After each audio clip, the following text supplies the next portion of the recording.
इतना ही स्मरण करते रहना और आते जाते रहना, आते जाते रहना, आते जाते रहना। सेठ जी ने सोचा ये आते जाते रहना, ये स्मरण करना। अब वो तो सुन पाया था बेचारा, पहले की कथा ही नहीं सुन पाया था।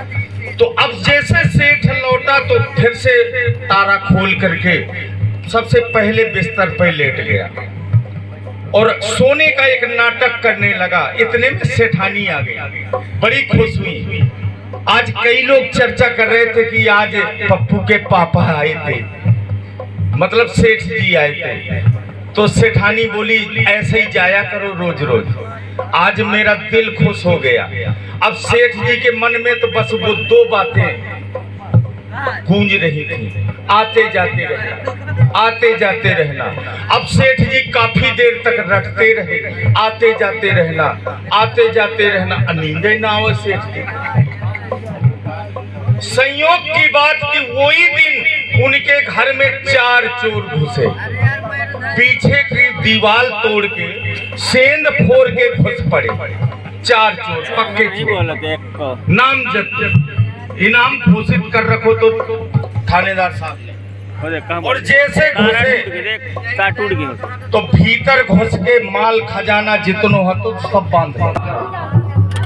भले ही 2 शब्द ही कानों में पड़े थे, लेकिन सत्संग का इतना बड़ा असर होता है कि उनके घर की चोरी रुक गई। अगर सत्संग में नहीं गए होते तो शायद चोरी नहीं रुकती। आज वो चोरी कर ही ले जाते चोर, और सेठ जी पांव पसारे सोते रहते। बोलिए सियावर रामचंद्र की।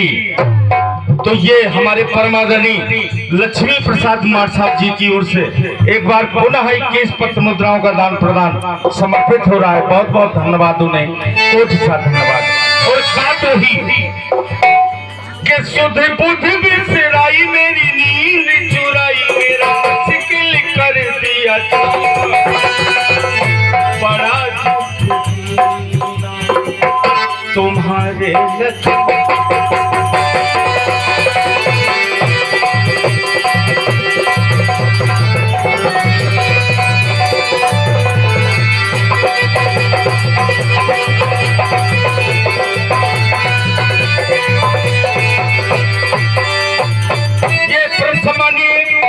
पप्पू भैया जो छोटी बनकी से हैं, आपकी ओर से 21 पुत्र मुद्राओं का दान प्रदान है इस तर्ज गीत पर। बहुत बहुत धन्यवाद उन्हें, कोटि सा धन्यवाद। और चलते हैं डायरेक्ट अब गीत की ओर।